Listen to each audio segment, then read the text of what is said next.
കൂടുതൽ വാർത്തകളും വീഡിയോകളും കാണാൻ ഈ ചാനൽ സബ്സ്ക്രൈബ് ചെയ്യുക. കൂടെ ബെൽ ബട്ടൺ അമർത്തുക.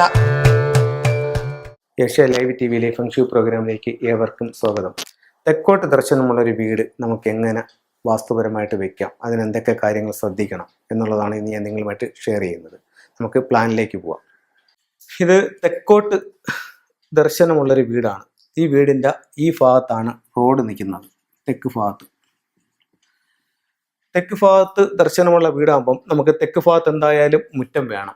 പക്ഷേ തെക്ക് ഭാഗത്തുള്ളതിനേക്കാൾ കൂടുതൽ മുറ്റം നമുക്ക് വടക്ക് ഭാഗത്തുണ്ടായിരിക്കണം. അതനുസരിച്ച് വേണം ഇവിടെ ഈ വീട് വെക്കാൻ. അതുപോലെ നമുക്ക് ഈ പടിഞ്ഞാറ് ഭാഗത്തുള്ളതിനേക്കാൾ കൂടുതൽ മുറ്റം കിഴക്ക് ഭാഗത്തും ഉണ്ടായിരിക്കണം. ഈ രണ്ട് കാര്യങ്ങൾ നമ്മൾ വളരെയധികം ശ്രദ്ധിക്കേണ്ടതുണ്ട്. അത് കഴിഞ്ഞിട്ട് കന്നിമൂല ഭാഗത്തുള്ള ഒരു ബെഡ്റൂം വരുമ്പോഴത്തേക്ക് എപ്പോഴും നമുക്കതൊരു മാസ്റ്റർ ബെഡ്റൂമായിട്ട് ഉപയോഗിക്കുന്നതാണ് നല്ലത്. കന്നിമൂല ഭാഗത്ത് ഒരു ബെഡ്റൂം തന്നെ സെറ്റ് ചെയ്യുക, അത് മാസ്റ്റർ ബെഡ്റൂമായിട്ട് ഉപയോഗിക്കുക.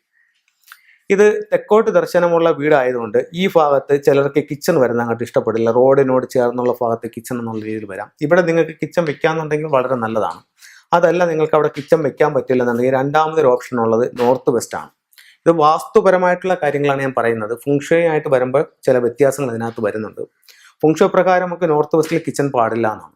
ഇത് വാസ്തുപ്രകാരം ഒരു തെക്ക് വശത്തുള്ള വീട് വെച്ചാൽ അതിൻ്റെ ഒരു കോമൺ ആയിട്ടുള്ള കാര്യമാണ് നിങ്ങളായിട്ട് ഷെയർ ചെയ്യുന്നത്.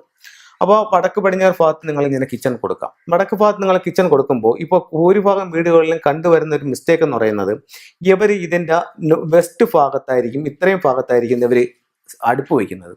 അടുപ്പ് വയ്ക്കുമ്പോൾ ഇത് വെസ്റ്റിലോട്ട് നോക്കി നിന്ന് പാചകം ചെയ്യേണ്ട രീതിയിലേ അത് വെക്കാൻ പറ്റത്തുള്ളൂ. അത് വളരെ തെറ്റാണ്. ഒരു കാരണവശാലും വെസ്റ്റിലേക്ക് നോക്കി നിന്ന് പാചകം ചെയ്യാൻ പാടില്ല.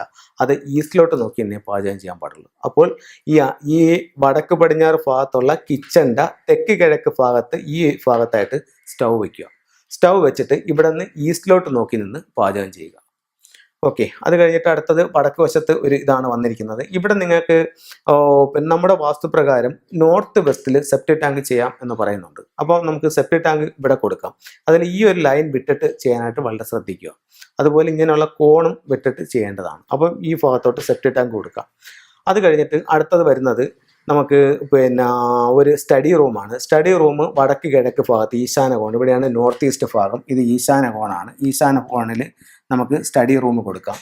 ഇത് വടക്ക് കിഴക്ക് ഭാഗമാണ്. ഇവിടെ കിണർ കൊടുക്കുന്നത് ഏറ്റവും നല്ലതാണ്. ഈ ഭാഗത്ത് സെപ്റ്റി ടാങ്ക്, ടോയ്ലറ്റ്, അതുപോലുള്ള നിർമ്മിതികൾ, ഇപ്പം പമ്പിൻ്റെ റൂം, പമ്പ് ഹൗസ്, അങ്ങനെയുള്ള സാധനങ്ങളൊന്നും ഈ ഭാഗത്ത് യാതൊരു തരത്തിലുള്ള മറയും പാടില്ല. ഇവിടെ നിന്ന് എപ്പോഴും ഒരു എനർജി പാസ് ചെയ്ത് വരുന്ന രീതിയിലായിരിക്കണം അത് നമ്മൾ ചെയ്യേണ്ടത്. അത് കഴിഞ്ഞ് അടുത്ത ഭാഗം കിഴക്കാണ്. കിഴക്ക് ഭാഗത്ത് നല്ല മുറ്റമിട്ട് ചെയ്യുന്നത് ഏറ്റവും നല്ലതായിരിക്കും. പിന്നെ ഇതിനകത്ത് വസ്തുവിലേക്ക് കയറാൻ ഉള്ളൊരു വഴിയെന്ന് പറയുന്നത് ഇതിൻ്റെ ഈ ഭാഗത്ത് തന്നെ കൊടുക്കുന്നത് നല്ലതായിരിക്കും. ഇവിടെ ഒരു വഴി ഉണ്ടെന്നുണ്ടെങ്കിൽ ഇവിടെ നിന്ന് കയറുന്നത് നല്ലതല്ല. അപ്പോൾ അതുകൊണ്ട് ഈ ഒരു ഭാഗത്തും തന്നെ കയറാനായിട്ട് ശ്രദ്ധിക്കേണ്ടതാണ്. അതുപോലെ വീട്ടിലും ഈ ഒരു ഭാഗത്ത് സൗത്ത് ഈസ്റ്റ് ഭാഗത്ത് ഇവിടെ ഇങ്ങനെ എൻട്രൻസ് കൊടുക്കുന്നതാണ് ഏറ്റവും അഭികാമ്യമായിട്ടുള്ളത്. അത് ഒരു കാരണവശാലും കന്നിമൂല ഭാഗത്തോട്ട് പോകാനായിട്ടോ കന്നിമൂല ഭാഗത്ത് ലിവിങ് ഏരിയ കന്നിമൂലയിലേക്ക് കൊണ്ടുവരാനോ ഇവിടെ എൻട്രൻസ് കൊടുക്കാനോ പാടില്ല. എത്ര വന്നാലും, എത്ര സമ്പത്ത് വന്നാലും, നമ്മുടെ കയ്യിൽ വന്നാലും സമ്പത്ത് നമ്മുടെ കയ്യിൽ നിൽക്കാതെ ചിലവായി പോകുന്നൊരവസ്ഥ ഇത്തരത്തിലുണ്ടാവും. അതുപോലെ തന്നെ നമുക്ക് ഈ ഭാഗത്ത് സെപ്റ്റി ടാങ്കുകളൊന്നും പാടില്ല, ടോയ്ലറ്റ് പാടില്ല. ഇവിടെയും സെപ്റ്റി ടാങ്കോ ടോയ്ലറ്റുകളോ ഒന്നും പാടില്ല. ഈ ഭാഗം വളരെ വൃത്തിയായും ശുദ്ധിയായും വെക്കേണ്ടതാണ്. അതുപോലെ വീടിൻ്റെ കിഴക്ക് മധ്യഭാഗത്ത് നിന്നിട്ട് ഒരു ബ്രഹ്മസൂത്രം കടന്നു പോകുന്ന രീതിയിൽ ഇവിടെ എയർ ഹോൾ വരുന്നത് നല്ലതാണ്. ഇപ്പം നിങ്ങൾക്ക് വേണമെങ്കിൽ ഇവിടെ ഒരു ജനൽ വെക്കാം, ഇവിടെ ഈ ബെഡ്റൂമിലേക്കുള്ള ഡോറ് വെക്കാം, ഇവിടെ ഒരു ജനൽ വെച്ച് കൊടുക്കുകയാണെങ്കിൽ എയർ ഇങ്ങനെ പാസ് ചെയ്ത് പോകും. അപ്പം അത് നമുക്ക് വളരെ പ്രാധാന്യമുള്ളൊരു കാര്യമാണ്. അപ്പോൾ ഇത്തരത്തിലുള്ള കാര്യങ്ങൾ നിങ്ങൾക്ക് തെക്ക് വശത്തുള്ള റോഡിൽ ശ്രദ്ധിക്കാവുന്നതാണ്. നമുക്കിതിൽ വേറൊരു കാര്യം പറയാനുള്ളതെന്ന് പറഞ്ഞു കഴിഞ്ഞാൽ, നമ്മൾ വീട്ടിൽ നിന്ന് മണ്ണിലേക്ക് ഇറങ്ങുന്നത് തെക്കോട്ടോ വടക്കോട്ടോ നോക്കി ഇറങ്ങാൻ പാടില്ലെന്നാണ്. അപ്പോൾ അങ്ങനെയാണെന്നുണ്ടെങ്കിൽ നിങ്ങൾക്ക് ഇവിടെ ഒരു സ്റ്റെപ്പ് ചെയ്യുകയാണെന്നുണ്ടെങ്കിൽ ഈ സ്റ്റെപ്പിൽ ഇറങ്ങിയിട്ട് നിങ്ങൾക്ക് വേണമെങ്കിൽ കിഴക്കോട്ട് ഇറങ്ങാം, അല്ലെങ്കിൽ പടിഞ്ഞാറോട്ട് ഇറങ്ങാം. അപ്പോൾ തെക്കോട്ടോ വടക്കോട്ടോ നോക്കി ഇറങ്ങണ്ട എന്നുള്ളത് മറ്റൊരു കാര്യമാണ്. അപ്പോൾ ഇത്രയും കാര്യങ്ങളൊക്കെ നമ്മൾ ശ്രദ്ധിക്കുക. ഇതൊരു തെക്കോട്ട് ദർശനമുള്ളൊരു വീടിന് കോമൺ ആയിട്ട് നമ്മൾ ശ്രദ്ധിക്കേണ്ട കാര്യങ്ങളാണ് ഞാൻ നിങ്ങളുമായിട്ട് ഷെയർ ചെയ്തിരിക്കുന്നത്.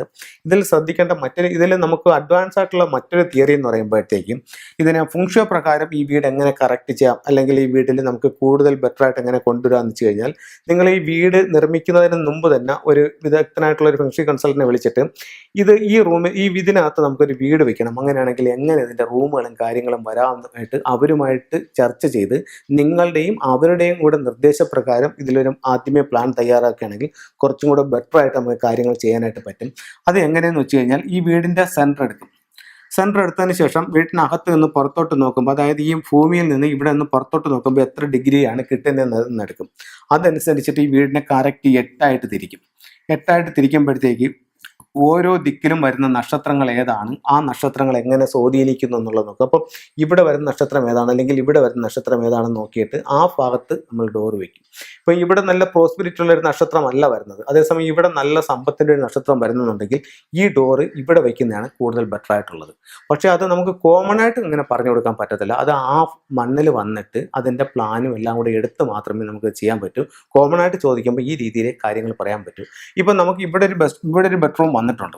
അപ്പോൾ നമുക്ക് ഈ ബെഡ്റൂമിനകത്തൊരു മോശം സ്റ്റാറാണ് നിൽക്കുന്നത്. ഈ ബെഡ്റൂമിനകത്തൊരു മോശം സ്റ്റാറാണ് നിൽക്കുന്നതെന്നുണ്ടെങ്കിൽ ഈ ബെഡ്റൂമിൽ ഏത് നല്ല നക്ഷത്രം നിൽപ്പുണ്ടെന്ന് നോക്കിയിട്ട് ഇതിൽ കുറച്ചുകൂടെ ബെറ്റർ ആയിട്ടുള്ള നക്ഷത്രം അല്ലെങ്കിൽ നല്ലൊരു മൗണ്ടൻ സ്റ്റാർ ഇതിനകത്ത് നിൽക്കുകയാണെന്നുണ്ടെങ്കിൽ ഈ റൂമിൽ കിടക്കുന്നതിനെക്കാട്ടിയും സൗഭാഗ്യങ്ങൾ ഈ റൂമിൽ കിടന്നാൽ നമുക്ക് കിട്ടുമെന്നുള്ള കാര്യത്തിൽ യാതൊരു സംശയമില്ല. അപ്പോൾ ഫ്ലൈയിങ് സ്റ്റാർ അനുസരിച്ച് കറക്റ്റ് ചെയ്യാൻ ചെയ്തെങ്കിൽ കൂടുതൽ നല്ലത് അതായിരിക്കും. പുതിയ വീടുകളെ സംബന്ധിച്ചിടത്തോളം അതാണ് നല്ലത്. വെച്ച വീടുകളാണെന്നുണ്ടെങ്കിൽ നമുക്ക് നക്ഷത്രങ്ങൾ എങ്ങനെ വന്ന് നിൽക്കുന്നു എന്നുള്ളത് മനസ്സിലാക്കിയിട്ട് അതനുസരിച്ച് അതിൻ്റെ ചെറിയ ചില ടൂൾസുകളും ചില എലമെൻറ്റ്സ് ഒക്കെ വെച്ച് കറക്റ്റ് ചെയ്യുകയാണെന്നുണ്ടെങ്കിൽ ദോഷങ്ങളെ പരമാവധി ലഘൂകരിക്കാനും സൗഭാഗ്യങ്ങളെ പരമാവധി വർദ്ധിപ്പിക്കാനും ഫെങ്ഷി എന്ന് പറയുന്നൊരു സയൻസിലൂടെ നമുക്ക് സാധിക്കുന്നതാണ്. അപ്പോൾ നിങ്ങൾക്ക് ഓരോരുത്തർക്കും അങ്ങനെ ജീവിതത്തിൽ ഒത്തിരി നേട്ടങ്ങൾ ഉണ്ടാവട്ടെ എന്ന് പ്രാർത്ഥിച്ചുകൊണ്ട് നിർത്തുന്നു. നന്ദി, നമസ്കാരം.